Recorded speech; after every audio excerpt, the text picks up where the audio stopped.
आप बताइए, ये केसेस का लग जाना ख़ास तौर पर चीफ जस्टिस से मुलाकात के बाद, तो आपको आपका ख्याल है, तैमूर झगड़ा साहब पहले इसके ऊपर जवाब दे दें, आपको लगता है ये एक कोई बड़ी डेवलपमेंट होने जा रही है कि पीटीआई के एक वफ्द की मुलाकात होती है चीफ जस्टिस ऑफ पाकिस्तान से और उसके बाद वो मुकदमा जिसके ऊपर आप साल डेढ़ साल से कोशां थे कि ये कहीं ना कहीं सुनवाई हो जाए, वो केसेस सुप्रीम कोर्ट में लग गए? किससे सवाल है? झगड़ा साहब आप ही से।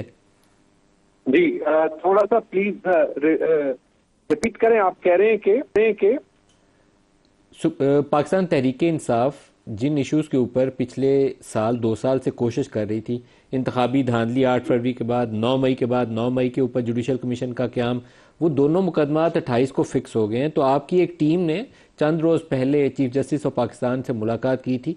उसके फॉलोअप में, उसके कह लीजिए कि 2-3 रोज़ के अंदर अंदर ही ये केसेस फिक्स हो गए हैं। 28 तारीख आ गई है, आईनी बेंच इन केसेस को सुनेगा।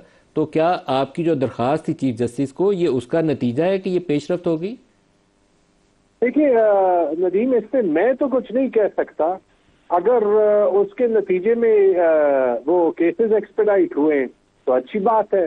पहले से जो है वो बहुत पहले से सुने जाने थे, लेकिन असली जो टेस्ट है वो केसेस का लगना तो नहीं है।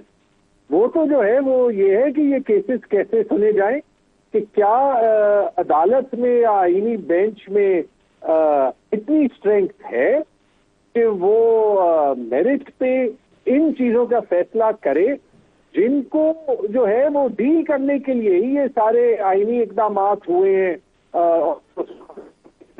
क्या आप पुरुमीद हैं? क्या आप पुरुमीद हैं? देखिए, अगर मैं ऑनेस्टली से तो इतना कुछ हो गया है तो हमें नेचुरल जस्टिस मिल जाएगी। मुश्किल है नदीम पुरुमीद होना। मुश्किल है पुरुमीद होना। अच्छा, एक बात और बता दें, आप ही के हवाले से पहले तो खबर ये थी कि इमरान खान ने ख़ास तौर पर बोला है कि तैमूर सलीम झगड़ा जो है उनको काबीना का हिस्सा होना चाहिए। कुछ लोगों के ऊपर मौजूदा काबीना में करप्शन के इल्ज़ामात भी थे। फिर अभी आज खबर ये आ गई कि नहीं, अली अमीन ने इमरान खान को कायल कर लिया है कि नहीं, झगड़ा साहब की ज़रूरत नहीं है काबीना में शामिल करने की। तो क्या हो रहा है, आप काबीना में आ रहे हैं, नहीं आ रहे हैं? अली अमीन से आपकी मुखालफत क्या है? देखिए नदीम, आप लोग बस हमें लड़वाने की कोशिश करते रहते हैं। हम खबर लोगों को बताने की कोशिश करते हैं। मैं भी आपकी तरह जो है वो ये सुनता ही रहता हूँ। खान साहब ने 3 बार बुलाया था, ये मुझे पता है कि उन्होंने इतने अच्छे हमने याद किया और पहली बात। दूसरा ये कि जो हमारे पार्टी के इंटरनल मामले हैं, मेरे ख्याल में बेहतर है कि कुछ लोग कम से कम जो है वो ये काम ना करें कि पार्टी की सारी जो डर्टी लिनन है, जो गंदे कपड़े हैं, वो टीवी पे तो सामने करें।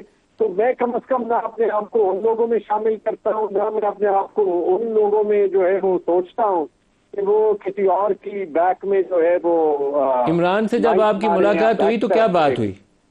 जी, इमरान से जो मुलाकात हुई उसमें क्या बात हुई?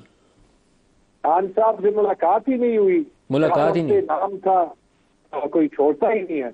एक हफ्ते अली अमीन खान की हुई थी, लेकिन उस हफ्ते भी हमारी नहीं हो सकी। तो मुझे नहीं पता कि उनकी क्या बात हुई। एक सिर्फ सवाल का जवाब दे दें, कोई इख्तलाफात हैं आपके अली अमीन गंडापुर से? नदीम, मेरे देखिए अगेन मैं ये सारा दिन जो है वो टीवी पे देखता हूँ।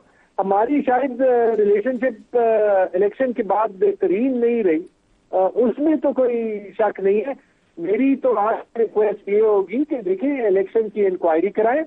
जो सारे हमारे वो लोग हैं जिनको फॉर्म 45 के जरिए हराया गया है, शौकत यूसुफजई हो गए, कामरान बंगश हो गए, पेशावर में 8 सीटें और है, खोले सारा केपी ताकि पता जो है वो चल जाए। ये जो मिनिस्ट्री है, खान साहब ने 2 मिनिस्ट्रियां दी थी, 5 साल चलाने का मौका दिया था। I am proud of my record.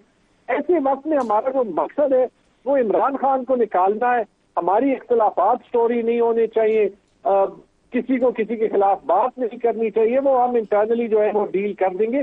I wish कि सारी पार्टी ये फोकस रखती। बाकी सूबाई हुकूमत को मेरी जरूरत हो, मेरी होने की जरूरत ही नहीं है। मेरा सूबा है, मैं उस पर फख्र करता हूँ। I am available to help them any time. बाकी जो सवाल आपके हैं वो अली अमीन खान को बनते, तो उनसे मेरे ख्याल में बेहतर आपको जवाब मिले।